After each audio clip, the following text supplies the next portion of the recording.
Самбат цааны үзэгчдээ төвцөг 7 хоногийн тойрон хөтөлбөр эхэлж байна. Бид төвцөг 7 хоногийн тойрон хөтөлбөрөөр энэ 7 хоногт болсон онцлог үйл явдлуудыг та бүхэнд таймлан хүргэх болно. Ингээд эхний мэдээг өргөе. Монгол улсын гадаад бодлогын чухал тулгуур болох 3 хөршийн стратегийн хүрээнд улсын хурлын даргын Оросын холбооны улсад хийж буй албан ёсны айлчлалыг онцлон хүргэж байна. 2026 оны 2 дугаар сарын 1-р өдрүүдэд тохиолсон тус айлчлал нь хоёр улсын иж бүрийн стратегийн түншлэлийн харилцааг зөвхөн улс төрийн түвшинд бус, эдийн засаг, эрчим хүч, хууль тогтоох байгууллагуудын амьд хэлхээ холбооны түвшинд шин шатанд гаргаж байгаагаараа түүхэн ач холбогдолтой байна. Айлчлалын эхний өдөр улсын хурлын дарга Оросын холбооны улсын хурлын төрийн дуумын дарга Вячеслав Володин болон холбооны зөвлөлийн удирдлагуудтай албан ёсны хэлэлцээ хийж, хоёр улсын дипломат харилцаа тогтоосны 105 жилийн ойг өгсөн бодит ажлуудын төлөвлөгөөг эцэслэн тохирлоо. Энэ удаагийн айлчлалын хамгийн гол зангилаа асуудал нь Монгол улсын эрчим хүчний бие даасан байдал болон экспортын шинэ гарцуудыг нээхэд чиглэсэн юм. Хэлэлцээрийн явцад Оросын холбооны улсын зүгээс манай улсын эрчим хүчний гол зангилаа болох 4-р дулааны цахилгаан станцын техник технологийн шинжилгээг дуусгах, улмаар Эрдэнэ бүрэнгийн усан цахилгаан станцын бүтээн байгуулалтад шаардлагатай дэмжлэгийг үзүүлэхээ аль биесээр нотоллоо. Энэ нь манай улсын өсөн нэмэгдэж байгаа эрчим хүчний хэрэглээг дотоодоос хангах цаашлаад эрчим хүчний хараатус байдлаа бэхжүүлэхэд стратегийн шийдвэрлэх алхам болж байна. Мөн зан тээврийн салбарт Улаанбаатар төмөр зам хувь нийлүүлсэн нийгэмлэгийн дүрмийн санг нэмэгдүүлж зүтгүүр улаан вагоны паркийг шинжлэх асуудлыг шийдвэрснээр Монгол, Орос, Хятад 3 улсыг холбосон эдийн засгийн коридорын дамжин өнгөрөх тээврийн чадварыг 2 дахин нэмэгдүүлэх бодит боломж бүрдлээ. Монголын баялаг бүтээгч үйлдвэрлэгчдэд дуулгах хамгийн таатай мэдээ бол Евразийн эдийн засгийн холбоотой байгуулах төр хэлэлцээрийн хүрээнд гарсан агц юм. Манай улсаас экспортлох хөдөө аж ахуйн гаралтай 375 нэр төрлийн бараа бүтээгдэхүүн, тэр дундаа ноос нуулуур, мах болон арьс ширэн бүтээгдэхүүнийг Оросын холбооны улсын зах зээлд гайлын татваргүйгээр нийлүүлэх хууль эрх зүйн орчныг Оросын төрийн дуумын зүгээс шуурхайлан дэмжихээ илэрхийллээ. Энэхүү тарифын хөнгөлөлт нь манай улсын үйлдвэрлэгчдэд хойд хөршийн асар том зах зээл өрсөлдөх чадвараа өсгөх, экспортын орлогыг солонгоруулах түүхэн боломжийг олгож байна. Түүнчлэн Оросын холбооны улсаас нийлүүлж буй шатхуун, шатах, тослох материалын хангамжийг тогтвортой байлгах, хэлийн бомбуудын нэвтрүүлэх чадварыг сайжруулж, орчин үеийн дэвшилтэт технологиор тоноглох асуудлуудыг хэлэлцээрийн ширээний ард эцэслэн шийдвэрлэлээ. Хүмүүнлэгийн салбарт ч мөн адил чухал шийдвэрүүд гарлаа. Оросын холбооны улсын засгийн газрын тэтгэлгээр суралцах Монгол оюутнуудын тоог нэмэгдүүлж, ялангуяа цөмийн эрчим хүч, сансар судлал, өндөр технологийн чиглэлээр боловсон хүчин бэлтгэхэд талууд онцгой ач холбогдол өгч байна. Энэ нь манай улсын ирээдүйн мега төслүүдийг хэрэгжүүлэх нарийн мэргэжлийн инженер, техникийн ажилтнуудыг бэлтгэхэд суурь болох юм. Улсын хурлын даргын энэ удаагийн ажил нь ердийн нэг дипломат уулзалтаас илүүтэйгээр хоёр улсын эдийн засгийн бодит үр ашгийг нэмэгдүүлэх, Монгол улсын эдийн засгийн аюулгүй байдлыг баталгаажуулахад чиглэсэн шийдвэрлэх үйл явдал боллоо гэж дүгнэхээр байна. Энэхүү хоёр улсын парламент хоорондын хамтын ажиллагааны комиссийн үйл ажиллагааг эрчимжүүлснээр өмнө нь цаасан дээр байсан олон төслүүд бодитоор хэрэгжих хөрс бүртлээ. Монгол улс хойд хөрш Оросын холбооны улстай тогтоосон харилцаагаа шинэ агуулгаар баяжуулж, бүс нутгийн эдийн засгийн интеграцид идэвхтэй оролцох ирмэлзлээ ийхүү дэлхийд дахин баттган харууллаа. Засгийн газар өнгөрч буй 7 хоногийн ээлжилт хуралдаанаар улс орны тусгаар тогтнолын халдшгүй бүс болон ирээдүйн хөгжлийн цахим гарцын зааг зэрэг маш чухал шийдвэрүүдийг гаргалаа. Бид энэхүү хуралдаанаас гарсан хэд хэдэн гол сэдвийг таймлан хүргэж байна. Нэг талдаа бидний амьдралын хэв маягийг хөнгөвчлөх цахим шилжилт амжилттай үргэлжлэж байгаа ч нөгөө талд үндэсний язгуур ашиг сонирхлын амин судас болсон хөлийн зурвас газарт эрх мэдэлнүүдийн лицензийн сүлжээ нүрлээд байна. Ностой баримтууд засгийн газрын хуралдаанаар дэлгэгдлээ. Энэ сарын 11-ний өдөр засгийн газрын хуралдаанаар улсын хөлийн халдшгүй дархан байдалд харшилсан хэд хэдэн тогтоолыг хүчингүй болгохоор шийдвэрлэлээ. Тодорхойлбол засгийн газрын 2025 оны 262 дугаар тогтоол болон бомбын сэргэлтийн үндэсний хорооны 2025 оны 9-р тогтоолууд ийхүү цуцлагдлаа. Бомбыг хөгжүүлэн гих халхавчин доор хөлийн 10 бомбын орчинд хилээс ердөө 1.9-с 2.5 км-ийн зайд нийт 34227 газрыг ашиглуулахар шийдвэрлсэн байжээ. Энэ нь хил хамгаалалтын хадуу дэглэмийг содруулж, аюулгүй байдалд бодит эрсдэл учруулсан үйлдэл гэж хууль зүйн дотоод иргэн сайд энэ хоёр онцлон анхааруулсан юм. Бомбын сэргэлтийн үндэсний хороо тогтоол гаргасан байна. 8 тод. Энэ тогтоолоо 2 дахь заалтаар бомбын хөгжлийн корпорац төрийн өмчийн ХХК байгуулах асуудлыг засгийн газрын хуралд танилцуулж батлуулахыг бомбын сэргэлтийн үндэсний хорооны дарга Монгол улсын сайд тулга өөртөө даалгасан ийм тогтоол гаргасан.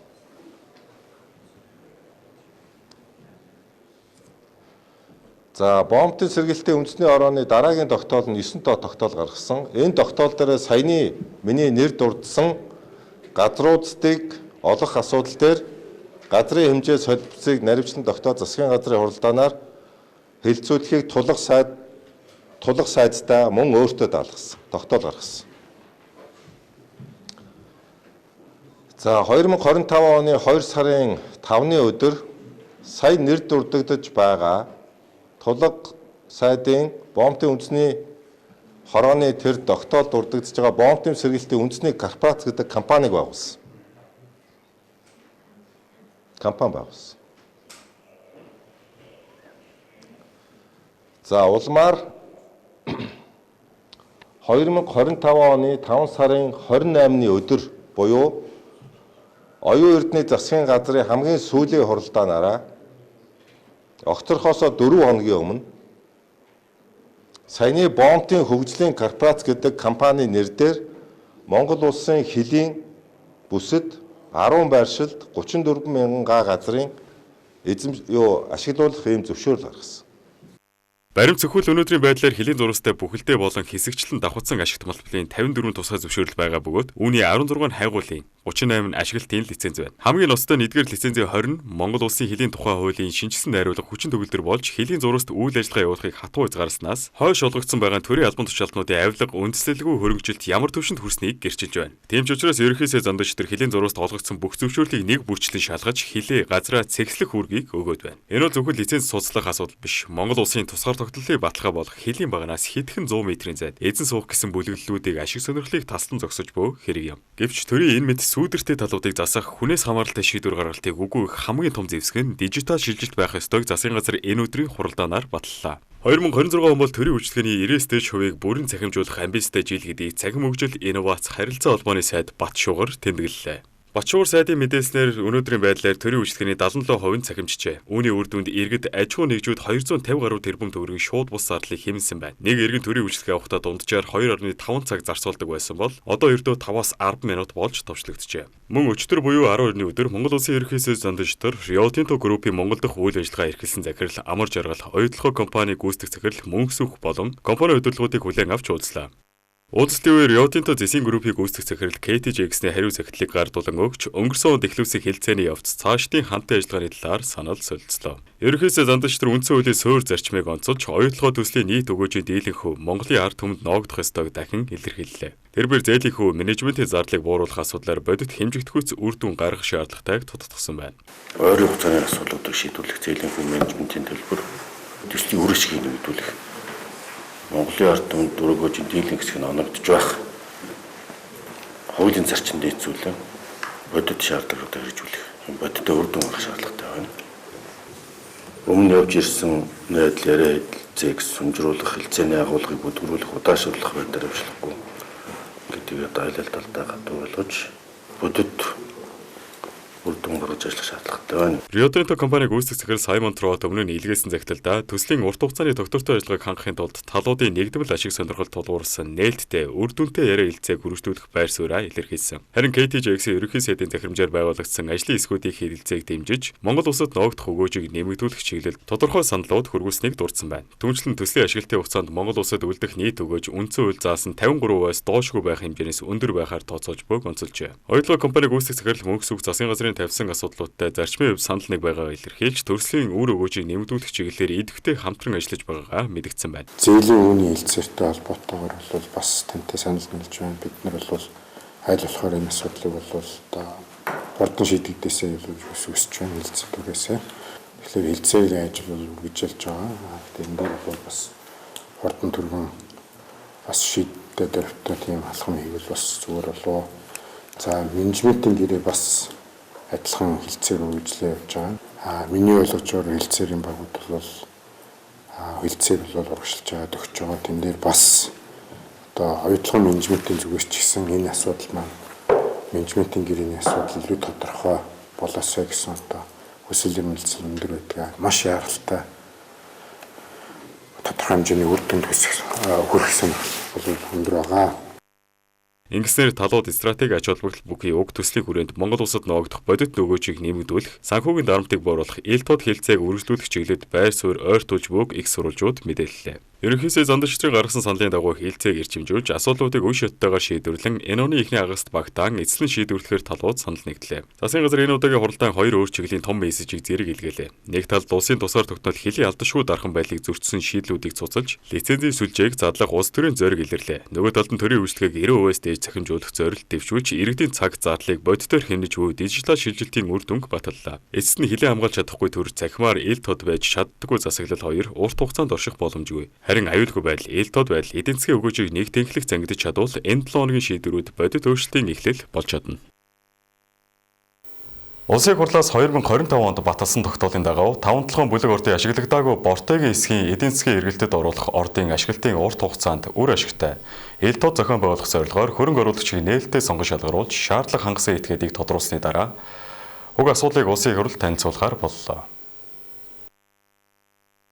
5-7 бүлэг ордын бортыг хэсгийг эдийн засгийн эргэлтэд оруулах зорилгоор төсөл хөрөнгө оруулж хамтран ажиллах тухай тогтоол 2025 онд улсын хурлаас гаргасан. Уг тогтоол 5-7 бүлэг ордын ашиглагдаагүй байгаа хэсгийг эдийн засгийн эргэлтэд оруулах орд ашиглалтыг сайжруулж одоо болон ирээдүйн иргэдийн эрхийг тэгш хангах зарчмыг баримтлан тухайн орд газруудыг урт хугацаанд үр ашигтай ашиглах бодлого хэрэгжүүлж хөрөнгө оруулагч хуулийн этгээдүүдтэй хэлцэл хийж хөрөнгө оруулагчийг сонгон шалгаруулах бүтээгдэхүүн арилжаалах зэрэг арга хэмжээг холбогд хууль тогтоомжийн дагуу ил тод нээлттэй үр ашигтай зохион байгуулах арга авч хэрэгжүүлэхийг засгийн газарт үүрэг болгосон. Сонгон шалгаруулалтаар шаардлага хангасан хөрөнгө оруулагчийг тодруулсан тохиолдолд улсын хурл танилцуулна. Бүх үйл явц улсын хурл засгийн газрын хяналт дор олон нийтэд нээлттэй ил тод олон улсын зарчмын дагуу хэрэгжинэ гэдгийг Эрдэс Монгол компани гүйцэтгэх захирлын үүрэг гүйцэтгэгч Даваа Далай онцоллоо. Хамтдаа улсын байгалийн баялагынхаа үүрэг гүйцэтгэгчийг ард түмэнд нээлттэй ил тод байдлаар хүргэх энэ зарчимд хамтран ажиллаач гэдэг одоо юм нээлттэй сонгон шалгуулалтыг өнөөдөр бас зарлж байгаамаа. Тэгээд 1 сарын хугацаатай энэ сонгон шалгуулалтыг зарлж байгаа. Эрдэнэс Монгол болон Эрдэнэс 5-7 компаниудын одоо хэвлэл мэдээллийн албан ёсны сувгаар бүх зарууд сонгон шалгуулалтын нөхцөл бусад зүйлүүд бол тавигданаа. За сонгон шалгуулалт баримталж байгаа засгийн газрын гол зарчим бол тухайн ордод хөрөнгө оруулж байгаа хөрөнгө оруулагчтай хамтраад тухайн ордоос олох нийт үр өгөөжийн 50-аас доош хувь нь Монголын талд ногдох ийм суурь зарчмыг бас оруулж өгч байгаа. Нөгөө талдаа тухайн хөрөнгө оруулж байгаа хөрөнгө оруулалт этгээдүүд маань энэ нортыг ашиглахдаа суурь дэд үтц, ажлын байр бий болох, төмөр зам, автсан, баяжуулах үйлдвэргээд олон дэд үтцүүдийг бас зохицоор нь хөгжүүлэх. Энэ бол зөвхөн нүүрс худалдаж худалдаах одоо бас төслөөр хэрэгжүүлэх биш, аль болох нэмэн өртөг бүтээсэн зохиц бүтээн байгуулалтыг хийж ийм одоо зорилготой засгийн газраас энэ сонгон шалгуулалтыг зарлж байгаамаа. Тэгээд харин Эрдэнэс 5-7 хувьцаат компани гүйцэтгэх захирлын үүрэг гүйцэтгэгч Цэрэн самбуу ард түмний баялаг ард түмний өгөөж болох томоохон сонгон шалгаруулалт болох гэж байна. Эрдэнэс 5-7 хувьцаат компани өнгөрсөн 15 жилийн хугацаанд 5-7 бүлэг ордын баруун зүүн цанхын хэсгүүдэд олборлолт явуулж жилд 30 сая тонн нүүрс олборлож борлуулах хүчин чадалд хүрсэн гэж мэдэгдлээ. Гэхдээ одоогийн зарлагдж байгаа хөрөнгө оруулагчийг сонгон шалгаруулах энэ баримт бичгүүд бөгөөд энэ хөрөнгө оруулагчийг урьж байгаа санаа нь юу гэхээр ийм хэмжээний чанартай, ийм хэмжээний нүүрсийг цааталтаа найдвартай худалдан борлуулах, худалдан авах ийм борлуулалтын сувгтай. За магадгүй яг энэ 3.1 коксх нүүрсийг дараагийн шатны бүтээгдэхүүн болгох. Тэгтээ магадгүй химийн үйлдвэр, кокс химийн үйлдвэрүүдэд юм уу? Аль эсвэл ямар чиглэлээр ашиглаж энэ нүүрсийг худалдаж авах ийм сувгуудтай юм бэ гэдэг энэ зүйлүүдийн сонгон шалгуулалтын баримт бичгээр шаардаад байна шүү дээ. Яг одоо ингээд энэ бортыгийн ортыг бид өөрсдөө олборлоод за 20 сая ч юм уу 30 сая магадгүй 15 саяыг зарлаа гэж бодоход бас тийм их хэмжээний худалдаа авахч талын сонирхлыг татахаар нүүрс бол ерөөсөө биш гэсэн үг. Тийм учраас яг энэ нүүрсийн салбар дээр шинэ технологиг бүрдүүлсэн цаашдаа боловсруулад яг энэ нүүрсийг хэрэгэлдэг ийм мэдлэг чадвар туршлага бүхий хөрөнгө оруулагчийг л ураад байгаа гэсэн үг. Эрдэнэс Монгол болон Эрдэнэс 5-7-гийн мэдээлснээр сонгон шалгаруулалт нь хууль тогтоомжийн хүрээнд улсын хурал засгийн газрын хяналт дор олон нийтэд нээлттэй хэрэгжих бөгөөд баялагын ашиглалтыг одоо болон ирээдүйн иргэдийн эрх ашигт нийцүүлэн зохион байгуулахыг зорж байна гэж мэдгдлээ. Энэ 7 хоногт болсон бас нэг онцлог үйл явдал гэвэл улсын хурал дахь арьсан намын бүлгээс Монгол улс 2025 оны авилгын төсөөллийн индексээр 10 байраар ухаарсан нь эрх баригчдын бодлого хариуцлагын сул байдлын шууд илрэл хэмээн шүүмжилж, сонгогчдын саналыг худалдаа авахын эсрэг хуулийн төсөл боловсруулж буйгаа мэдгдсэн юм. Энэ 7 хоногт болсон 4.1 ардсан намын мэдээллийн цагийн үеэр Transparency International-аас танилцуулсан 2025 оны тайлангаар Монгол улс 1 жилийн дотор 10 байраар ухарсныг онцолсон юм. Сөрөг хүчний мэдээлснээр 2014 онд 94-р байрт эрэмлэгдэж байсан Монгол улс 2025 онд 72-р байр руу урагшилж байсан бол сүүлийн жилүүдэд 124-р байр хүртэл ухарсан нь авилгатай тэмцэж байна гэх үрээтэй зөрчилдөж буйг харуулж байна гэж мэдгдсэн юм. Улсын хурлын гишүүн Баярмаа хэлэхдээ авилгаас уулж бизнесийн орчин хумигдаж, бизнес эрхлэхийн тулд авилга өгөхөөс өөр сонголтгүй тогтолцоо руу орж байна хэмээн мэдэгдэж, хуулийн засаглал сул, дуулын тэргүүд шийдэгдэггүй, албан тушаалтнуудад хүлээлгэх хариуцлага хангалтгүй байгааг шүүмжиллээ. За тэгэхээр эрүүгийн гэмт хэрэгт тооцогдоод эрүүгийн хуулиар ял шийтгэл ногдуулах ийм байдлаар энэ шинэ хуулийн төслийг санаачилж байгаамаа. За тэгээд бид нар эхний ээлжинд энэ сонгуулийг авилгадаж ялж ингэж засагладаг болиулах энэ хуулийн төсөл дээр бол ажиллаад энийг бол хаврын чуулганаар оруулаад батлуулна гэж бодож байгаа. Энийг бол ардсан намын бүлгээс гадна мөн бусад намын гишүүд ч гэсэн дэмжиж байгаа. Тэгэхээр энийг бол маш олон гишүүд санаачилж орох байх гэж найдаж байгаа. Миний хувьд бол зөвхөн анхны төслийн хэмжээнд бол боловсруулсан байнамаа. Энийг удахгүй улсын хурлын гишүүд бүлгэрээ хилцүүлээд нэлээ өргөн хүрээнд олон нийтийн дэмжлэгийг аваад батлуулна гэж найдаж байнамаа. Сөрөг хүчний зүгээс авилгын улмаас бизнесийн орчинд ороодож, хөрөнгө оруулалтын эрсдэл нэмэгдэж, хуулийн засаглал сул байгааг онцлсан юм. Дуулын тэргүүд илэрч байгаа ч хариуцлага бодитоор тооцогдохгүй байна. Авилгын гомдол ихч шийдвэрлэлт бага байгаа нь системийн доголдол гэж сөрөг хүчнийхэн мэдэгдлээ. Монгол Улсын засгийн газар яг шаардлагатай гэмт хэрэгтэй тэмцэх асуудлаар бол төдийлөн дөрвөлтэй арга хэмжээ авахгүй зөвхөн улс төрийн зорилгын үүднээс асуудалтай тэтэрхий хандаж тодорхой асуудлыг хойш нь тавьж энэ асуудал дээр хариулт тавихгүй иймэрхүү байдлаар явж байна. Тийм учраас энэ асуудлыг бидний зүгээс Монгол Улсын засгийн газарт болон цагдаагийн ерхий газар, ерхий прокурорт, архитект тэмцэх газарт холбогдож шалгуулнаа. Тэгэхгүй бол энэ чинь зөвхөн нэг баг дээр болсон асуудал биш. Магадгүй энэ нэр бүхий улс төрийн намаас улсын хэмжээнд ингэж сонгуулийг зохион байгуулж лөөрддөг. Нэг хүнийг 100 мянгаар хацхад бол 100 хүнийг авчир гэж хэлбэл бараг 10 сая төгрөг тараагаад сонгуулийг лөөрдөж төрийн эрхийг хөлөөсөр авдаг. Ийм үйл баримт бол бас баримтууд байна. За энэс гадна зөндөл баримтууд бол иргэдэд байна гэж байгаа. Тэгээд энэ тал дээр хууль эрхтийн байгууллагад өгсөн. Тэгээд хоёр хүн баримтыг тааваханд танилцууллаа. Мөн сонгогчдын саналыг худалдаа авах явдлыг эрүүгийн гэмт хэрэг тооцож, улсын хурлын гишүүнийг эгүүлэн татах хүртэл хариуцлага хүлээлгэх зохицуулт бүхий хуулийн төсөл боловсруулж буйгаа танилцууллаа. Одоогийн зохицуулт зөрчлийн тухай хуульд багтдаг тул бодит нөлөө үзүүлдэггүй гэж тэд шүүмжилж байна. Ардсан намын төлөөллүүдийн байр суурьаар бол улс төр дэх мөнгөний нөлөө хязгаарлахгүйгээр авилгын индексийн унал зогсоох боломжгүй бөгөөд сонгуулийг авилгаар авдаг тогтолцоог өөрчлөх нь системийн шинжилгээ эхлэл гэж үзэж байна. Сөрөг хүчний зүгээс авилгын эсрэг хууль эрх зүйн орчныг чангадах, сонгуулийн авилгыг эрүүгийн гэмт хэрэг тооцох замаар улс төр дэх мөнгөний нөлөөг бууруулах шаардлагатай гэж үзэж байна. Харин эрх баригч намын зүгээс дээрх байр суурьнд албан ёсны тайлбар одоогоор хийгээгүй байна. Улсын хурлын дарга учрал Оросын улбооны улсад албан ёсны ажил хийлээ. Сэлэн аймгийн ногоочд улсын хурлын гишүүн Ган Төмрийн хэлсэн үгэнд эсэргүүцлээ илэрхийллээ. Ашигт малбалын тухай хуулийн нэмэлт өөрчлөлийн төслийн хэлэлцүүлгийг 21 аймагт хөрнүүлнэ. Ерөнхий сайд байгалийн баялагын өгөөжийг иргэн бүрд тэгш хуваарлах хэлэлцээр амжилттай болсныг зарлалаа. Дулааны төлбөрийг хэрэглэн суурилсан тогтолцоонд шилжүүлнэ. Эсвэл полисэд бүтэн өдрийн цалинтай чөлөө олохыг дэмжлээ. Засгийн газар дулааны цахилгаан станц 5 төслийн санхүүжилт болон газар олголтын шин шийдвэрүүдийг гаргалаа. Ахмадууд өмнө тавьсан шаардлага нь биелээгүй тул засгийн газарт 5 агуулга бүхий тулгын шаардалт тавилаа. Монгол улс авилгын төсөөлийн индексээр 180 улсаас 124-т эрэмлэгдлээ. Анагаахын ихтэй сургуулиуд сургалтын бааз эмнэлэгтэй болно.